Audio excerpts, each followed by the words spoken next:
From childhood, we fear the dark, but most of us will never experience the helpless terror of total darkness. I'm William Shatner. Tonight, true stories of terror and hope on Rescue 911. We begin in rural Indiana on July 1st, 1985.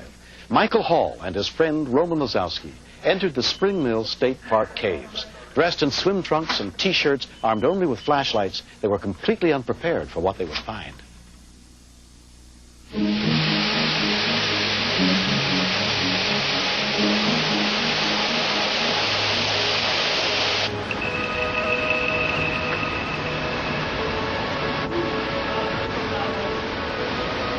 I've known Roman since high school.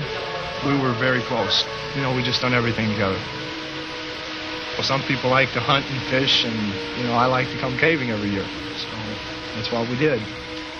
That's why I felt kind of responsible, because I'm the one that got it together. If I wouldn't have asked him, he wouldn't have been with me. Mike and his friend Roman had paid no attention to the warning posted outside the caves, so they had no idea that heavy rains miles away would cause the cave's underground stream to flood. We really couldn't notice it at first. I mean, it was rough, but it wasn't high. Pretty intense here, Roman. And it was, you know, like, all right, it's a little higher. You know, it's going to be a little funner. So we just kept going forward, and it started getting really wild. I started thinking, well, hey, maybe we might have to go back. But once we got past that part, I knew we couldn't go back, because you can't, you know, you couldn't swim across that kind of water. We're in trouble, serious trouble. That's when Roman, he was trying to situate himself on his side of the cave, and he lost his balance.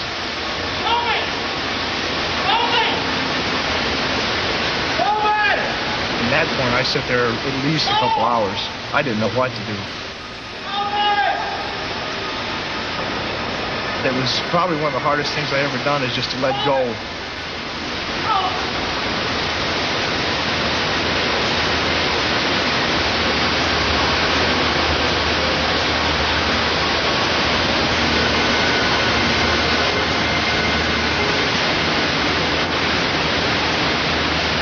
About the time that I didn't think that I was going to make it, that's when I come popping up outside the cave.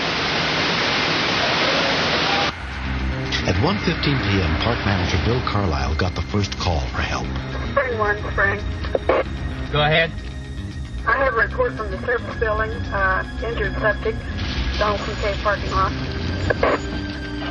He was shaking and his teeth was chattering, and barely could you understand what he was trying to tell you. I know he was deeply concerned for his friend, because he kept saying, my friend's in there. Believing Roman was trapped in the caves, Carlisle called in the local chapter of the National Cave Rescue Commission, led by Don Paquette. When I arrived at the parking lot, a ranger started telling me this incredible story about how someone had blown out of the Donaldson Cave entrance in the flood with his body trashed, broken arm, and spill out this story about how his friend was still in the cave. If Roman was still alive, he could be almost anywhere in thousands of feet of flooded caves. I drew the short straw and got to be the person to go down into the crevice and see what was going on. And what I saw at the point where the ceiling drops was almost like a geyser. We could not send divers into anything like that. They would have been pushing a 40-knot current, zero visibility. There was no way in. Rescue workers were forced to give up that night and wait for the water level to drop. But the next morning, the water was still extremely high. Roman might fall in the dark and drown or die of exposure before they could get past the geyser. They decided to risk going in the front of the We caves. really thought that once we got past the entrance rapids and into the cave, it would be negotiable. Take it off. I can't touch the cam. Instead, the passage narrowed, the current picked up, and it pulled us back against the ledge with the raft, and we were pinned against the wall. I can't move it. Can you move it right? Can you move it out? At this point, we felt very stupid and also very trapped. We've had no contact for 30 minutes. They were supposed to call us every 15 minutes. We've heard nothing. Over. We got 50-50 chance to cut it loose. This one, we're dead for sure. After 3 hours of struggling, the rescuers managed to pull themselves out of the caves to safety. But they had made no contact with Roman. Not knowing if the person was even in the cave, and if he was in the cave, if he was alive, it was not worth risking human lives to try sending cave divers in. Roman's friends and family had gathered outside the caves, waiting for any word of his fate.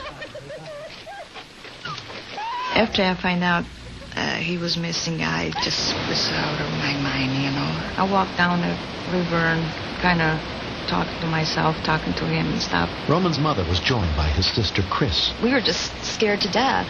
I just felt like crying all the time and just helpless, very helpless.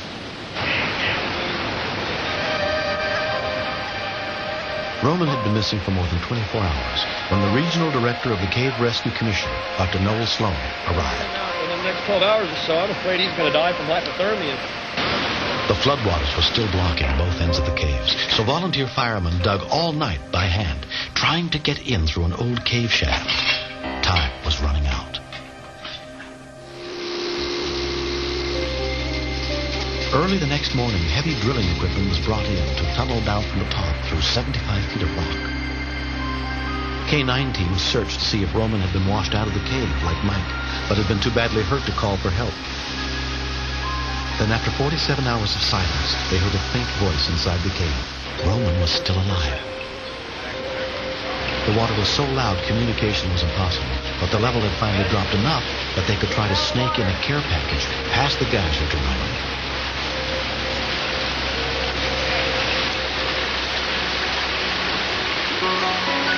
I see this light, you know, it's like first thing I've seen in, 2 days.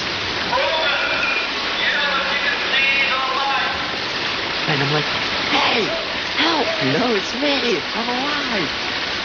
Roman had managed to climb up out of the 60-mile-an-hour floodwaters onto a 4-inch ledge, and he had remained there trapped in the dark without food, water, or any sign of hope until the care package.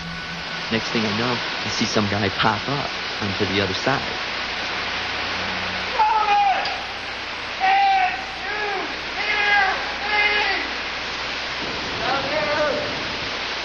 One of the rescue workers had forced his way past the geyser. It's very common in rescue situations for the victim to do very well right up until the rescuers reach him and then give up or let go or make a move towards the rescuers that's unsafe and end up dying.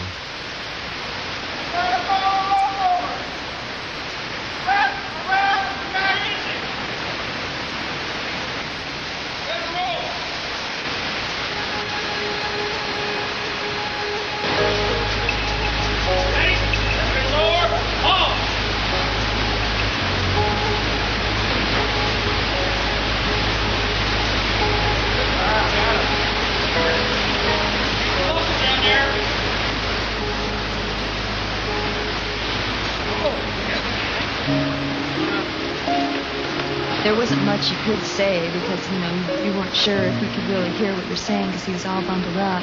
You just wanted to touch him to make sure he was alive. And I look and I see my mom. I saw a bunch of my friends. I'd been alive. Roman was badly cut up and dehydrated, but after 58 hours, he was finally out of the cave. There just haven't been enough cave rescues to make people qualified experts. And so anytime you come out of a cave rescue with a live person, it was a good rescue.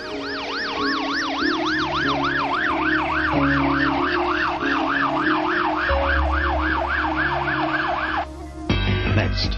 That's the ventilator helping him breathe. It's hard to leave him, isn't it?